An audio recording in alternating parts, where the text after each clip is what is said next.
Dernière nouvelle. 2 départs confirmés au Real Madrid après la décision de Carlo Ancelotti. Avant de continuer, abonnez-vous à la chaîne et activez la clochette pour ne jamais manquer les nouvelles vidéos. Ce jeudi 3 avril 2025, les supporters d'Arsenal ont été surpris par une nouvelle décevante. Le défenseur Gabriel Magalhães, l'un des piliers de la défense de l'équipe, devra subir une opération chirurgicale.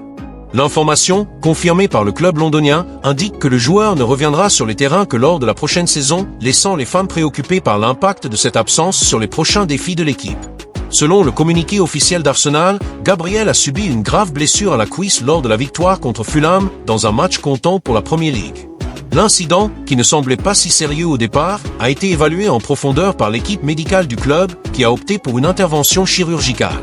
L'opération est prévue dans les prochains jours et le processus de récupération devrait s'étendre sur plusieurs mois avec l'objectif clair de garantir que le Brésilien soit pleinement rétabli pour la saison 2025/26. L'absence de Gabriel Magalhães pourrait avoir des conséquences immédiates, notamment sur la scène européenne. Avec le Brésilien hors de combat, Arsenal perd une pièce maîtresse pour le match aller des 8e de finale de la Ligue des Champions contre le Real Madrid. La solidité défensive de Gabriel, connue pour neutraliser les grandes attaques, manquera cruellement et les analystes soulignent déjà que l'équipe espagnole pourrait exploiter cette faiblesse pour prendre l'avantage dans cette confrontation. Les supporters espèrent maintenant que l'entraîneur Mikel Arteta trouvera rapidement des solutions pour combler ce vide. 2 départs du Real Madrid. Le Real Madrid a assuré sa place en finale de la Coupe du Roi après une victoire palpitante contre la Real Sociedad avec un score cumulé de 5-4. Cette rencontre, marquée par l'intensité et les rebondissements, a mis en lumière la résilience de l'équipe merengue qui se prépare désormais à affronter son rival, le FC Barcelone, en finale. Bien que cette qualification soit célébrée, elle a également révélé des inquiétudes sur les performances de certains joueurs et les défis auxquels est confronté l'entraîneur Carlo Ancelotti. Parmi les préoccupations soulevées par Ancelotti, la forme de David Alaba a été particulièrement critiquée. Selon l'entraîneur, le défenseur autrichien manque clairement de rythme, accumulant les erreurs sur le terrain. Pour Ancelotti, Alaba a besoin de temps pour retrouver sa condition physique et technique, ce qui en fait une option risquée pour des matchs décisifs comme la finale contre Barcelone. Cette situation inquiète autant le staff technique que les supporters, qui espèrent une défense solide. Un autre joueur sous les projecteurs est Lucas Vázquez. Aligné à la place de Dani Carvajal, actuellement blessé, Vázquez n'a pas convaincu. Pour une grande partie des supporters, l'Espagnol n'a plus sa place dans l'effectif du Real Madrid et devrait quitter le club au plus vite. Ses erreurs sur le terrain et le manque de confiance des fans placent Ancelotti dans une position délicate, surtout avec la finale qui approche et le besoin d'un latéral droit fiable. Avec la qualification en poche, l'attention se tourne maintenant vers le Clásico contre Barcelone. Ancelotti devra faire face aux critiques sur les performances de joueurs comme Alaba et Vázquez, tout en ajustant l'équipe pour éviter les surprises lors de la finale. Les supporters, eux, exigent des changements et réclament une composition d'équipe qui reflète le meilleur niveau des joueurs disponibles. Reste à voir comment l'entraîneur italien parviendra à équilibrer expérience et conditions physiques pour remporter le titre de la Coupe du Roi. La victoire contre la Real Sociedad, bien que serrée, maintient le Real Madrid en lice dans la compétition et ravive l'espoir d'un nouveau trophée. Cependant, le chemin vers la finale a exposé des failles qui ne peuvent être ignorées. Pour les supporters, la finale contre Barcelone est bien plus qu'un match, c'est une question d'honneur. À Ancelotti de trouver des solutions rapides et efficaces pour que l'équipe soit à son apogée, prête à surpasser son plus grand rival. L'un blessé. Le match nul 4-4 entre le Real Madrid et la Real Sociedad lors du match retour des demi-finales de la Coupe du Roi en début de semaine a été une bataille qui a poussé les hommes en blanc dans leur dernier retranchement.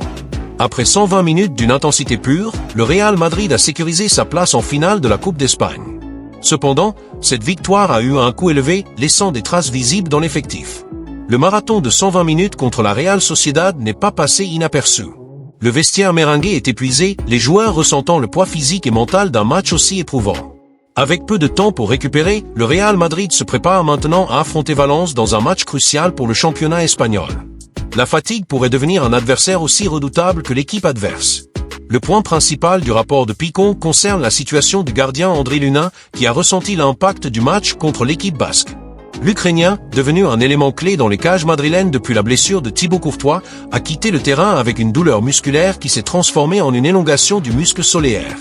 Bien que le diagnostic initial n'indique pas une blessure de longue durée, l'inconfort persistant signalé par le joueur est un signal d'alarme. Dans un sport où chaque détail compte, un gardien qui n'est pas à 100% physiquement peut représenter une vulnérabilité significative, surtout avant un match imminent contre Valence, comptant pour la Liga. La blessure de Lunin n'est pas un cas isolé. Le choc contre la Real Sociedad a été un test d'endurance pour tout l'effectif et d'autres joueurs pourraient également souffrir de petits problèmes physiques encore non révélés. L'intensité du match, avec ses rebondissements et la nécessité de maintenir le rythme pendant plus de 2 heures, a mis en évidence la fragilité d'une équipe déjà éprouvée par une série de matchs exigeants. Le manque de temps pour récupérer entre les rencontres ne fait qu'amplifier le problème, mettant le staff médical du club dans une course contre la montre pour évaluer et soigner les joueurs touchés. Pour Carlo Ancelotti, ce scénario est un cauchemar logistique. Avec Thibaut Courtois toujours indisponible et sans retour prévu avant la semaine prochaine, l'éventuelle absence de l'Unain place l'entraîneur dans une position délicate. Le Real Madrid, connu pour la profondeur de son effectif, pourrait devoir faire appel à des options moins expérimentées dans les cages, comme un jeune de la réserve ou un troisième gardien peu habitué à la pression des grands matchs. Cette incertitude ajoute une couche supplémentaire de tension à une rencontre déjà difficile en soi, compte tenu de la compétitivité de Valence et de l'importance de chaque point dans la course au titre de la Liga.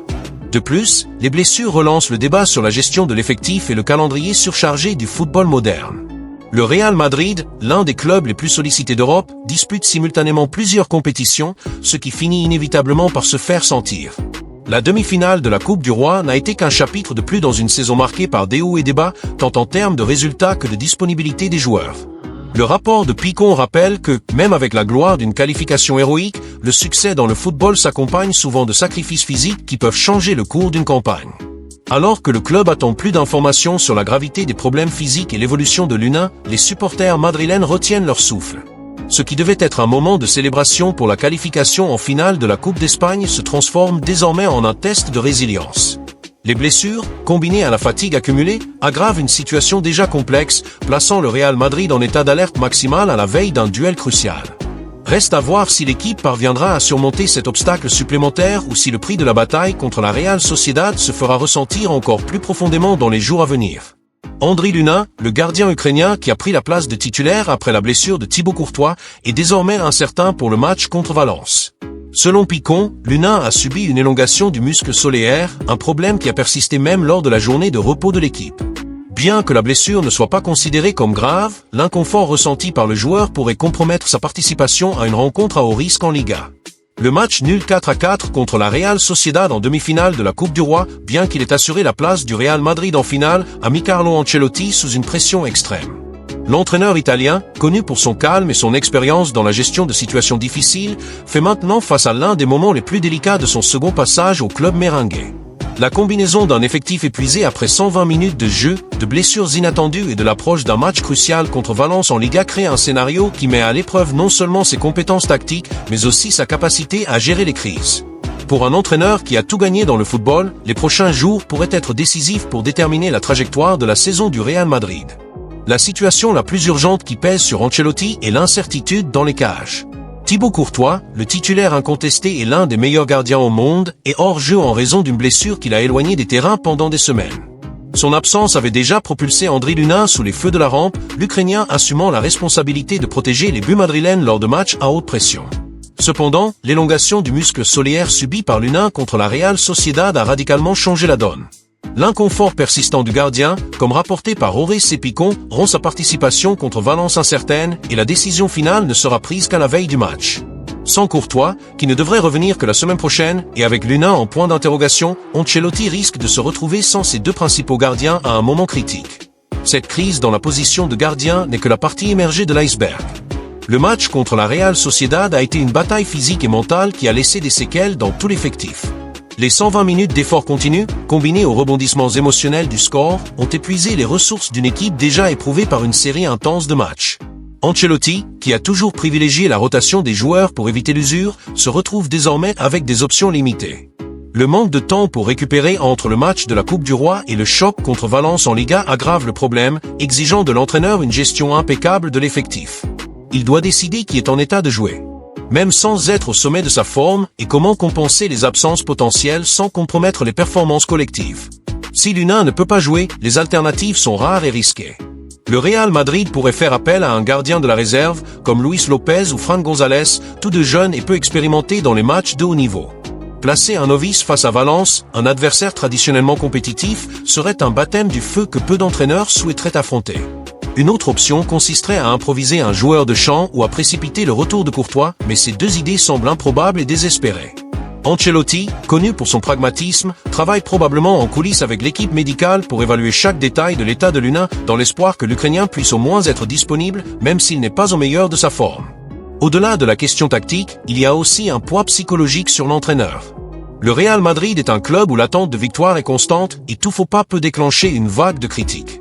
La qualification pour la finale de la Coupe du Roi a été un soulagement, mais le coût physique de cet exploit menace désormais les plans en Liga où l'équipe doit maintenir son rythme pour rester dans la course au titre. Ancelotti sait qu'un résultat négatif contre Valence, surtout s'il est influencé par des erreurs dues à des blessures ou à un manque de préparation, pourrait raviver les débats sur sa capacité à diriger l'effectif dans une saison aussi exigeante. Son expérience dans la gestion d'équipes étoilées et de situations de haute pression sera une fois de plus mise à l'épreuve. L'Italien doit également relever le défi de maintenir intact le moral de l'équipe. Un vestiaire fatigué et avec des joueurs blessés peut rapidement perdre confiance, surtout face à un calendrier sans répit. Ancelotti, avec son style calme et paternel, devra trouver les mots justes pour motiver ses joueurs tout en ajustant sa stratégie pour pallier les limites imposées par les circonstances. Il a déjà prouvé par le passé qu'il pouvait tirer le meilleur de situations difficiles comme lors de la campagne victorieuse de la Ligue des Champions en 2022, mais le contexte actuel exige une réponse encore plus rapide et précise. La pression sur Ancelotti ne vient pas seulement du terrain, mais aussi des supporters et de la direction. Le Real Madrid est une institution qui vit de gloire et tout signe de faiblesse est scruté. L'entraîneur sait que le match contre Valence n'est pas une simple rencontre, mais un test de sa capacité à naviguer dans une tempête parfaite de blessures, de fatigue et d'attente. Si l'U19 ne se rétablit pas à temps et que l'équipe ne parvient pas à obtenir un résultat positif, les conséquences pourraient aller au-delà d'une simple défaite, affectant la confiance de l'effectif pour les défis à venir, comme la finale de la Coupe du Roi et la fin de la saison en Liga. Alors que le monde du football observe, Ancelotti travaille contre la montre. Sa décision concernant l'U19, la composition de l'équipe pour le match et la manière dont il gérera l'usure physique de l'équipe seront déterminantes. L'Italien a déjà prouvé qu'il était un maître dans l'art de transformer les adversités en triomphe, mais le scénario actuel est l'un des plus complexes qu'il ait récemment affronté. La séance d'entraînement avant le match contre Valence sera un moment clé où il pourra évaluer ses options et élaborer un plan pour minimiser les dégâts. D'ici là, la pression ne fait que croître et le destin du Real Madrid cette semaine repose en grande partie entre les mains d'un entraîneur qui doit, plus que jamais, démontrer pourquoi il est considéré comme l'un des meilleurs au monde.